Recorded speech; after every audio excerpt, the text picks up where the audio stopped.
ऐसा मंदिर जहां देवी को साल में 3 बार मासिक धर्म यानी कि पीरियड्स आते हैं और इस दौरान आसपास की नदियों और तालाबों का पानी लाल हो जाता है।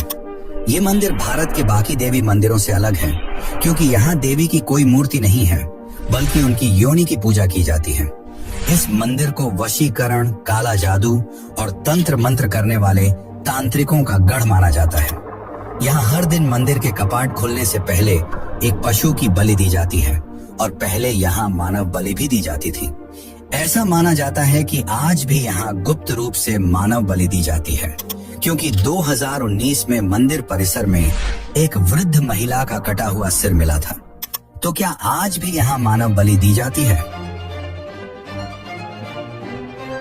आइए जानते हैं तंत्र मंत्र और रहस्यों से भरे कामाख्या देवी मंदिर की सच्चाई।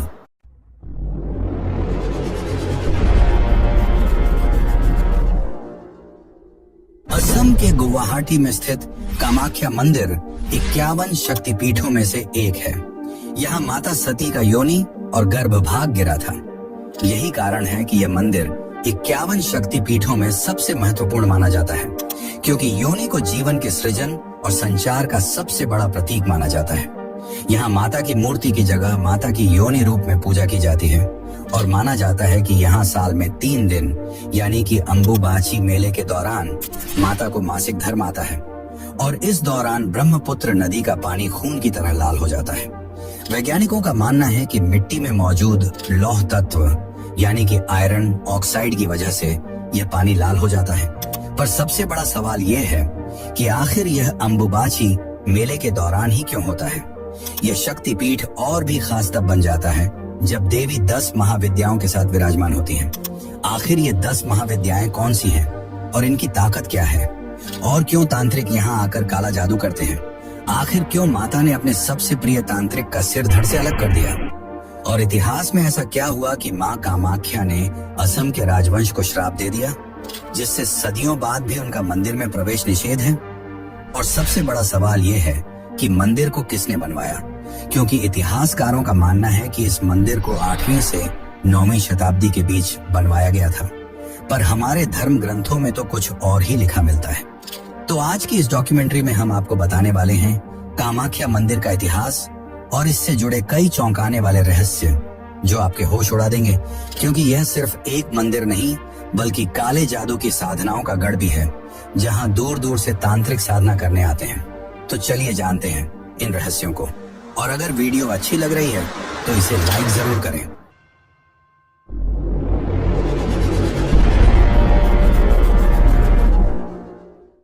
इस मंदिर का जिक्र कालिका पुराण और तांत्रिकों की प्राचीन ग्रंथ योगिनी तंत्र में भी मिलता है। कालिका पुराण के अनुसार माता सती ने अपने पिता के विरोध के बावजूद भगवान शिव से विवाह किया था। इस विवाह से उनके पिता दक्ष अत्यंत क्रोधित हो गए और उन्होंने अपनी पुत्री के इस विवाह को अस्वीकार कर दिया। कुछ समय बाद दक्ष ने एक भव्य यज्ञ का आयोजन किया जिसमें सभी देवी देवताओं, यक्षों, ऋषियों और शक्तिशाली राजाओं को आमंत्रित किया गया, लेकिन उन्होंने शिव को निमंत्रण नहीं भेजा। जब माता सती को इस बात का पता चला तो वे अत्यंत क्रोधित हो गईं और शिव के मना करने के बावजूद अपने पिता के यज्ञ स्थल पर जा पहुंची। वहां जाकर उन्होंने अपने पिता से कहा, आपने सभी देवी देवताओं को बुलाया पर शिव जो स्वयं सृष्टि के पालनहार हैं उन्हें निमंत्रण नहीं दिया। इस पर दक्ष ने अपने अहंकार में शिव का अपमान करते हुए कहा, वह भिक्षुक जो श्मशान में रहता है उसकी क्या योग्यता है कि मैं उसे अपने यज्ञ में बुलाऊं। इस अपमान को माता सती सहन नहीं कर पाई। उनका हृदय व्यथित हो गया और उन्होंने शिव के प्रति अपनी निष्ठा दर्शाते हुए उसी यज्ञ की अग्नि में स्वयं को समर्पित कर दिया। जब शिव को इस घटना का पता चला तो वे क्रोध से भर गए और उन्होंने दक्ष का वध करने के लिए वीरभद्र को उत्पन्न किया। वीरभद्र ने एक ही झटके में दक्ष का सिर उसके धड़ से अलग कर दिया। फिर शिव सती के विरह में उनके मृत शरीर को लेकर पूरे ब्रह्मांड में भटकने लगे। तब भगवान विष्णु ने अपने सुदर्शन चक्र से माता सती के शरीर के टुकड़े कर दिए और जहां जहां ये टुकड़े गिरे वहां शक्तिपीठों की स्थापना हुई। कामाख्या देवी मंदिर में माता सती का योनि गिरा था, जिसके कारण यह शक्तिपीठ अन्य सभी शक्तिपीठों से अलग और विशेष माना जाता है। इन घटनाओं के बाद भगवान शिव अपनी समाधि में लीन हो गए। तभी तारकासुर नामक एक असुर ने ब्रह्मा जी की कठोर तपस्या कर अपार शक्ति प्राप्त कर ली और तीनों लोकों पर अपना अधिकार जमा लिया। इससे सभी देवता अत्यंत परेशान हो गए और ब्रह्मा जी के पास पहुंचे। तब ब्रह्मा जी ने कहा, तारकासुर का वध केवल शिव के पुत्र द्वारा ही किया जा सकता है। लेकिन महादेव तो उमानंद पर्वत पर गहरी ध्यान अवस्था में लीन थे। उनके ध्यान को भंग करने का कार्य कामदेव को सौंपा गया। इसके बाद कामदेव ने शिव जी पर पुष्प बाण चलाया, जिससे उनकी समाधि टूट गई। परंतु शिव जी इस कृत्य से अत्यंत क्रोधित हो गए और अपनी तीसरी आंख खोलकर कामदेव को तुरंत भस्म कर दिया। तब कामदेव की पत्नी रति और अन्य देवी देवताओं ने शिव जी से प्रार्थना की कि वे कामदेव को पुनः जीवन दान दें। उनकी प्रार्थना से शिव जी का क्रोध शांत हुआ और उन्होंने कामदेव को जीवन दान तो दे दिया, लेकिन उनका सुंदर रूप वापस नहीं आया। तब कामदेव और रति ने शिव जी से प्रार्थना की, हे महादेव, हमें ऐसा जीवन न दें जिसमें सौंदर्य न हो। शिव जी ने उनकी प्रार्थना स्वीकार कर ली, लेकिन उन्होंने एक शर्त रखी, तुम्हें नीलांचल पर्वत पर माता सती के जनन अंग पर एक भव्य मंदिर का निर्माण कराना होगा। इसके पश्चात नीलांचल पर्वत पर कामाख्या मंदिर के निर्माण की प्रक्रिया आरंभ हुई। इस कार्य में भगवान विश्वकर्मा ने भी सहायता की और उन्होंने मंदिर की भव्य संरचना तैयार की। इसके बाद कामदेव ने इस मंदिर में भैरव और 64 योगिनियों की मूर्तियों की स्थापना की।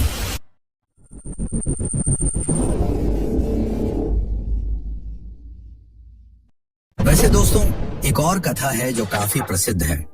एक समय की बात है जब कामाख्या मंदिर पर असुर राजा नरकासुर का राज था। वह मां कामाख्या का बहुत बड़ा भक्त था, पर समय के साथ उसकी शक्तियां बढ़ने लगी और वह काफी ताकतवर हो गया, जिसके पश्चात उसने मां कामाख्या के समक्ष विवाह का प्रस्ताव रख दिया। माता ने मना नहीं किया, बल्कि एक शर्त रखी। माता ने कहा, अगर तुम मुझसे विवाह करना चाहते हो तो एक ही रात में नीलांचल पर्वत की चोटी तक एक सीढ़ी का निर्माण करना होगा। याद रहे, जैसे ही मुर्गा सुबह बांग देगा, तुम्हारा काम पूरा हो जाना चाहिए। नरकासुर ने यह चुनौती स्वीकार कर ली और अपनी विशाल सेना के साथ सीढ़ी बनाना शुरू कर दिया। वह काम पूरा करने के बहुत करीब था, लेकिन मां को आभास हो गया कि वह अपना लक्ष्य पूरा करने वाला है। इसीलिए उन्होंने अपनी शक्ति से मुर्गे को जल्दी बांग देने के लिए प्रेरित किया। मुर्गे की आवाज सुनकर नरकासुर को लगा कि वह असफल हो गया और वह अधूरी सीढ़ी छोड़कर अपने महल वापस लौट आया।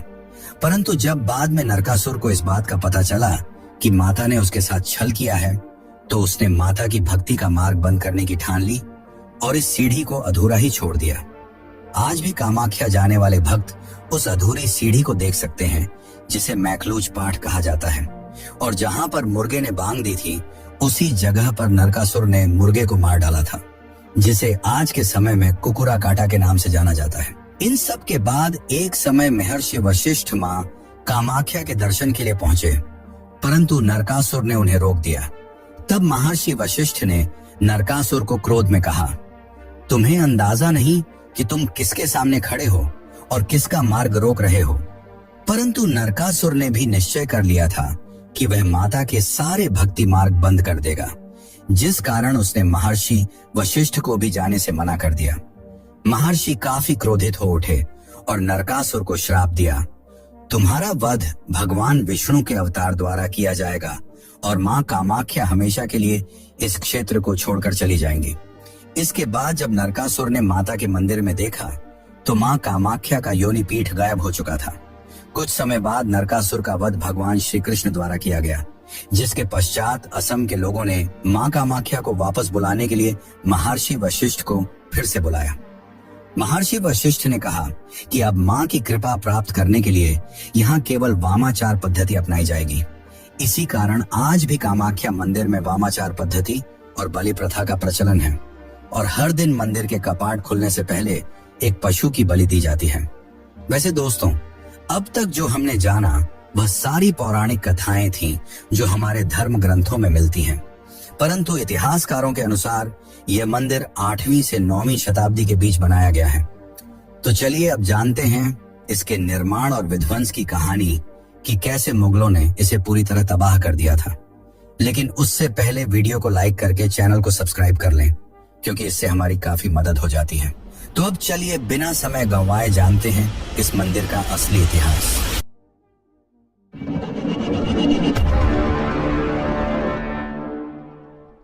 मंदिर का सबसे पहला उल्लेख 8वीं से 9वीं शताब्दी में मिलता है, जब यह क्षेत्र पाल वंश यानी कि पाला डायनेस्टी के अंतर्गत था। पाल राजाओं ने हिंदू धर्म और तांत्रिक साधनाओं को प्रोत्साहित किया, इसीलिए कामाख्या मंदिर में तंत्र साधना और हिंदू शक्ति उपासना का अद्भुत संगम देखने को मिलता है। ऐसा माना जाता है कि मंदिर का प्रारंभिक निर्माण असम के स्थानीय कछारी राजाओं ने किया था, जिन्हें शक्ति की पूजा का ज्ञान था। कामरूप राज्य के शासक इंद्रपाल, धर्मपाल और जयपाल ने इस मंदिर को और भव्य रूप दिया। इन सब के बाद 16वीं शताब्दी में अर्थात 1498 से 1500 के बीच बंगाल के सुल्तान अलाउद्दीन हुसैन शाह ने असम पर आक्रमण किया। इस आक्रमण के दौरान उनके सेनापति काला पहाड़ ने मंदिर को पूरी तरह नष्ट कर दिया। तांत्रिक पूजा और शक्ति साधना को काफिर प्रथा मानते हुए मुस्लिम शासकों ने मंदिर को ध्वस्त कर दिया और तांत्रिकों को मार डाला। लगभग 50 से 100 वर्षों तक यह मंदिर खंडहर की तरह पड़ा रहा। इसके पश्चात 17वीं शताब्दी में अहोम वंश ने असम में शासन किया और मुगलों को हराकर इस क्षेत्र को वापस लिया। अहोम राजाओं ने शक्ति पूजा को पुनर्जीवित किया और मंदिर का भव्य पुनः निर्माण कराया।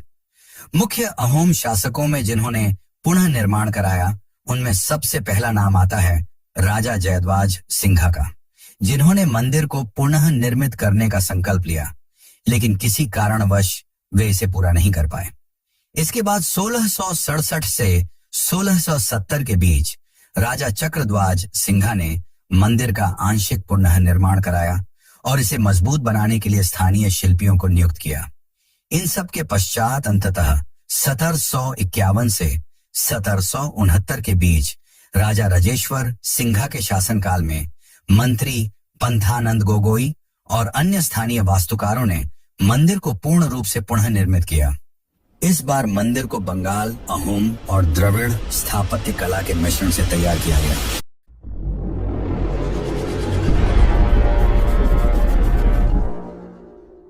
कामाख्या मंदिर में हर साल अंबुबाची मेले का आयोजन किया जाता है, जिसमें दुनिया भर के तांत्रिक भाग लेते हैं और माना जाता है कि इस दौरान देवी कामाख्या साल में एक बार मासिक धर्म यानी कि पीरियड्स में जाती हैं और इसी दौरान ब्रह्मपुत्र नदी का पानी खून की तरह लाल हो जाता है। अंबुबाची मेला हर साल जून के महीने में आयोजित किया जाता है। पौराणिक कथाओं के अनुसार यह त्योहार सतयुग में 16 वर्ष, त्रेता युग में 12 वर्ष, द्वापर युग में 7 वर्ष और कलयुग में हर वर्ष मनाया जाता है। यह मेला तांत्रिक अनुष्ठानों के लिए काफी महत्वपूर्ण है और इस दौरान जब माता रजस्वला होती हैं, तो मंदिर के कपाट 3 दिनों के लिए बंद कर दिए जाते हैं और इस दौरान मंदिर में किसी भी प्रकार की पूजा नहीं होती।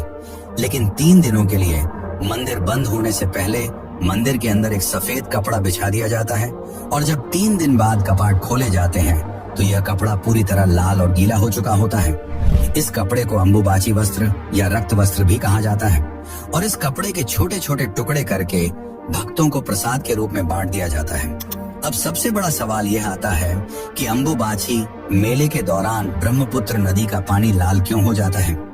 वैज्ञानिकों के अनुसार ब्रह्मपुत्र नदी के आसपास की चट्टानों में लौह तत्व यानी कि आयरन ऑक्साइड काफी ज्यादा मात्रा में पाई जाती है, जिसके कारण बारिश के मौसम में जब पानी चट्टानों से होकर गुजरता है तो इसमें आयरन ऑक्साइड घुल जाता है, जिससे पानी लाल हो जाता है।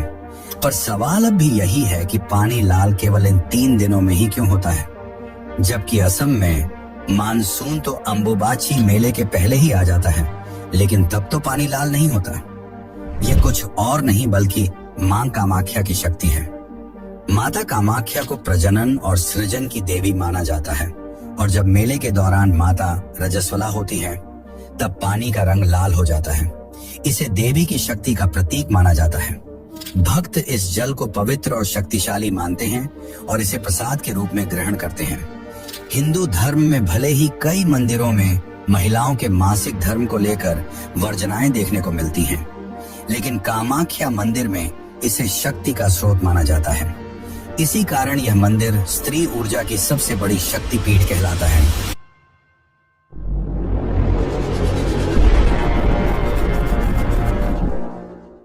कामाख्या मंदिर न केवल एक धार्मिक स्थल है, बल्कि इसे भारत की तांत्रिक राजधानी भी कहा जाता है, जहां तंत्र साधना की सैकड़ों वर्षों पुरानी परंपरा आज भी जीवित है। यह मंदिर तंत्र मार्ग की 10 महाविद्याओं की सिद्ध भूमि है। वे 10 महाविद्याएं हैं: काली, तारा, भुवनेश्वरी, छिन्नमस्ता, त्रिपुरा, भैरवी, धूमावती, बगलामुखी, मातंगी और कमला। यहाँ तांत्रिक, साधु, अघोरी और सिद्ध योगी अपनी गुप्त सिद्धियां प्राप्त करने के लिए आते हैं, और यह मंदिर काली एवं शक्ति की उपासना का सबसे बड़ा केंद्र माना जाता है। यहाँ गुप्तनाथ संप्रदाय, अघोरी परंपरा और वामाचार तांत्रिक साधना की प्राचीन परंपरा चली आ रही है, जिस कारण कामाख्या मंदिर को तांत्रिकों की काशी भी कहा जाता है। इस मंदिर में देवी को प्रसन्न करने के लिए मुख्य रूप से नर, बकरों, भैंसों और कबूतरों की बलि दी जाती है, लेकिन मादा पशुओं को बलि से दूर रखा गया है। माना जाता है कि जो भक्त पशुओं को कटता देखता है, वह पूरे साल सुखी जीवन व्यतीत करता है। इस मंदिर के परिसर में हर ओर लाल रक्त का दृश्य दिखाई देता है।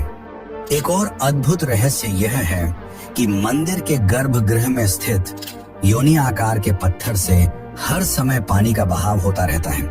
आज तक इस जल स्रोत का कोई वैज्ञानिक स्पष्टीकरण नहीं मिला है, लेकिन इसे देवी की कृपा और सृजन का प्रतीक माना जाता है, और भक्त इसे प्रसाद के रूप में ग्रहण करते हैं। वैसे क्या आपको पता है कि कामाख्या मंदिर में मानव बलि भी दी जाती थी, और शायद आज भी यह काम चोरी छुपे किया जाता है, क्योंकि समय समय पर ऐसे मामले सामने आए हैं जिसमें 2019 का मामला चौंकाने वाला था।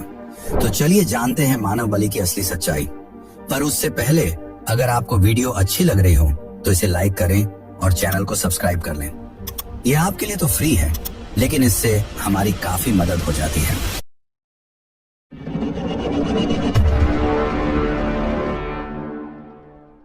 कामाख्या मंदिर का इतिहास रहस्यों से भरा हुआ है, और उनमें सबसे विवादास्पद विषय है बलि प्रथा। तो क्या सच में इस मंदिर में मानव बलि दी जाती थी? ऐतिहासिक और पौराणिक स्रोतों के अनुसार प्राचीन भारत में कई मंदिरों में बलि प्रथा का पालन किया जाता था, और कामाख्या मंदिर भी इससे अछूता नहीं था। कालिका पुराण और योगिनी तंत्र जैसे ग्रंथों में उल्लेख है कि शक्ति साधना के लिए इंसानों की बलि दी जाती थी। मान्यता थी कि देवी को प्रसन्न करने के लिए सबसे बड़ा बलिदान मानव बलि होता है, जिससे साधकों को अपार शक्ति और सिद्धियां प्राप्त होती थी। यह भी कहा जाता है कि बलि देने के लिए खास कुलाचार तांत्रिकों को चुना जाता था, जो गुप्त अनुष्ठान करके इसे संपन्न कराते थे। असम के अहोम राजाओं के शासनकाल यानी कि 13वीं से 18वीं शताब्दी में भी कुछ शासकों द्वारा मानव बलि की परंपरा का पालन करने का जिक्र मिलता है।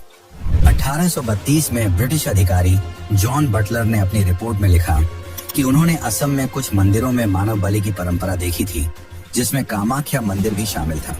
कुछ मान्यताओं के अनुसार यह प्रथा 19वीं शताब्दी के अंत तक धीरे धीरे खत्म हो गई। लेकिन क्या यह सच में बंद हो गई है?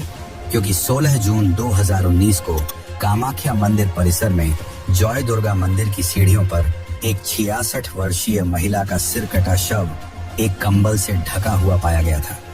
यह घटना आधी रात को भूतनाथ मंदिर में पूजा के बाद शुरू हुई, जहां से सभी लोग पहले कामाख्या मंदिर गए और फिर बगुला मंदिर के पास श्मशान घाट पहुंचे। पीड़िता को बाद में जॉय दुर्गा मंदिर ले जाया गया, जहां पूजा के दौरान शराब और मांस का सेवन किया गया। पीड़िता को इस बात का अंदाजा नहीं था कि यह पूजा उसकी बलि के लिए की जा रही है। पूजा की एक विशेष रस्म के बाद उसका सिर कुल्हाड़ी से काट दिया गया। ये सिर्फ एक घटना है जिसके बारे में हमें पता है, न जाने ऐसे और भी कितनी घटनाएं होती होंगी जिनका हमें पता भी नहीं चलता। वैसे क्या आपको पता है कि एक समय माता ने स्वयं अपने सबसे प्रिय तांत्रिक का सिर धड़ से अलग कर दिया और एक पूरे वंश को ऐसा श्राप दे दिया कि आज भी वे कामाख्या मंदिर जाने से डरते हैं? तो चलिए जानते हैं इसके बारे में।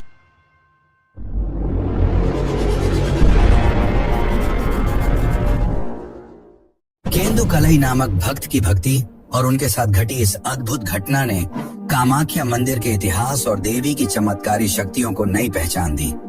केंदुकलई देवी के परम भक्त थे।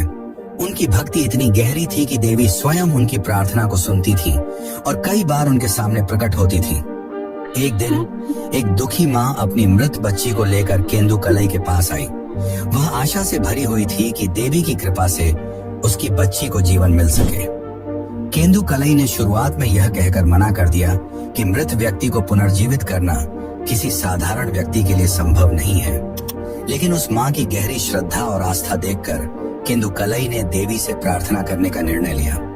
उन्होंने मृत बच्ची को माँ कामाख्या की पवित्र शिला पर रखा और पूर्ण समर्पण भाव से प्रार्थना की। देवी की कृपा और केंदुकलई की भक्ति ने ऐसा चमत्कार किया कि वह बच्ची पुनः जीवित हो उठी। यह घटना पूरे नगर में फैल गई और केंदुकलई की भक्ति तथा माँ कामाख्या की शक्ति का एक अद्भुत प्रमाण बन गई। यह चमत्कार इस बात का प्रतीक था कि जब किसी की आस्था और विश्वास सच्चे होते हैं तो देवी की कृपा अदृश्य रूप में प्रकट होकर भक्तों का कल्याण करती है। केंदुकलई की भक्ति आज भी श्रद्धा और विश्वास का प्रतीक मानी जाती है। इस घटना से प्रेरित होकर राजा नर नारायण ने भी माँ का साक्षात दर्शन करने की इच्छा व्यक्त की। उन्हें यह सुनने को मिला था कि केंदुकलई इतने बड़े भक्त हैं कि उनकी प्रार्थना से मृत व्यक्ति भी जीवित हो सकता है। स्थानीय मान्यता के अनुसार रात के समय जब कामाख्या मंदिर के कपाट बंद हो जाते थे, तब केंदुकलई विशेष पूजा किया करते थे। इस पूजा के दौरान वे अपनी आंखों पर पट्टी बांधकर देवी का आह्वान करते थे, भजन गाते थे और मंत्रों का उच्चारण करते थे। भक्तों का विश्वास था कि इस दौरान माँ कामाख्या स्वयं प्रकट होती थी और केंदुकलई के साथ संवाद करती थी। राजा नर नारायण ने अत्यधिक आग्रह किया तो केंदुकलई ने उन्हें एक उपाय सुझाया। केंदुकलई ने कहा कि जब वे माँ की स्तुति करना शुरू करें, तब राजा गर्भगृह के एक छोटे छिद्र से माँ के दर्शन कर सकते हैं। जब केंदुकलई ने माँ कामाख्या की स्तुति की, तब देवी उनकी भक्ति और विशेष पूजा से प्रसन्न होकर प्रकट हुई। लेकिन शीघ्र ही देवी को राजा नर नारायण की छिपी उपस्थिति का आभास हो गया। ये एक अनादर और छल था जिससे माँ कामाख्या क्रोधित हो गईं। ये अपमान उन्हें असहनीय लगा और उन्होंने राजा नर नारायण को श्राप दे दिया कि उनके वंश का कोई भी सदस्य यदि इस क्षेत्र में प्रवेश करेगा तो उसकी मृत्यु हो जाएगी। देवी के इस श्राप से भयभीत होकर राजा नर नारायण ने वह क्षेत्र छोड़ दिया।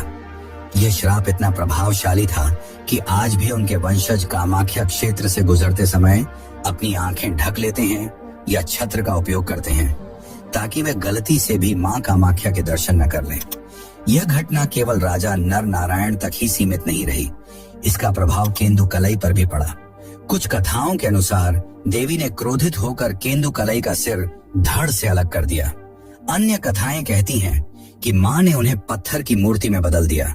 दोनों ही कथाएं माँ कामाख्या के क्रोध और केंदुकलई के प्रति उनके अद्वितीय संबंध को दर्शाती हैं।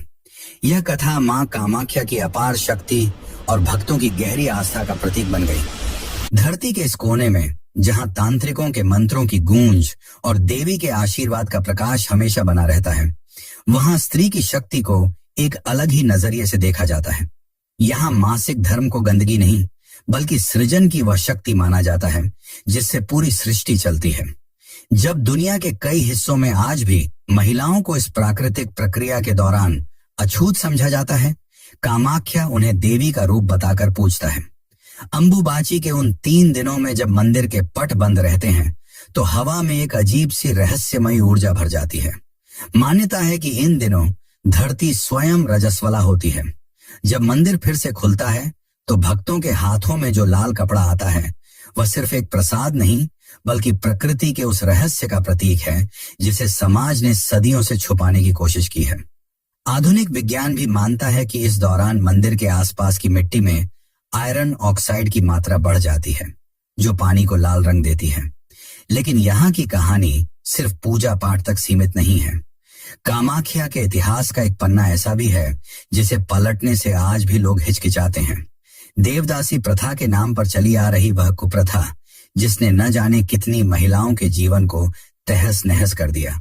मंदिर की सेवा के नाम पर शुरू हुई यह परंपरा धीरे धीरे महिलाओं के शोषण का साधन बन गई। आज जब यह प्रथा बंद हो चुकी है तब भी इसकी यादें यहाँ की दीवारों से चिपकी हुई हैं। आज के दौर में जब नारीवाद अपनी पहचान की तलाश कर रहा है, कामाख्या मंदिर एक अजीब विरोधाभास बना हुआ है। एक तरफ तो यह स्त्री शक्ति का प्रतीक है, जहां दुनिया भर से महिलाएं अपनी आध्यात्मिक ताकत को तलाशने आती हैं। दूसरी ओर इसका अतीत उन सामाजिक बेड़ियों की याद दिलाता है जिन्हें तोड़ने में अभी बहुत समय लगेगा। शायद यही इस जगह की सबसे बड़ी सीख है कि शक्ति और शोषण के बीच की रेखा हमेशा बहुत पतली होती है। यहां आकर हर महिला को एहसास होता है कि उसके शरीर में छिपी वह शक्ति, जिसे समाज ने सदियों से अपवित्र कहा, वही असली देवत्व है। जब वह लाल कपड़े को प्रसाद के रूप में लेती है, तो वह सिर्फ एक धार्मिक अनुष्ठान नहीं, बल्कि अपने अस्तित्व का उत्सव मनाती है। कामाख्या की यही सच्चाई इसे दुनिया भर में इतना खास बनाती है। जहां एक ओर तांत्रिक अपनी सिद्धियां पाने की कोशिश करते हैं, वहीं आज की नारी अपनी पहचान की तलाश में यहां आती है।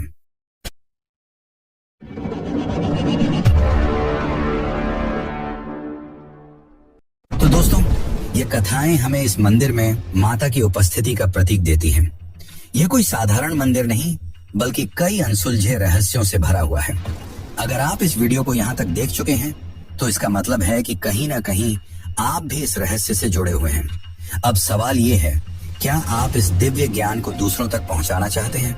अगर हाँ, तो वीडियो को लाइक करें, क्योंकि जब आप लाइक करते हैं तो ये वीडियो और लोगों तक पहुंचता है और उन्हें भी इस रहस्य के बारे में जानने का मौका मिलता है। अगर आपको लगता है कि यह जानकारी आपके दोस्तों, परिवार वालों या किसी भी आस्तिक को चौंका सकती है, तो इस वीडियो को शेयर करें। और अगर आप ऐसी ही और रहस्यमय कहानियां और अद्भुत खुलासे जानना चाहते हैं, तो चैनल को सब्सक्राइब करें और बेल आइकन दबाएं, क्योंकि अगले वीडियो में हम एक और रहस्य से पर्दा उठाने वाले हैं, जिसे आप मिस नहीं करना चाहेंगे।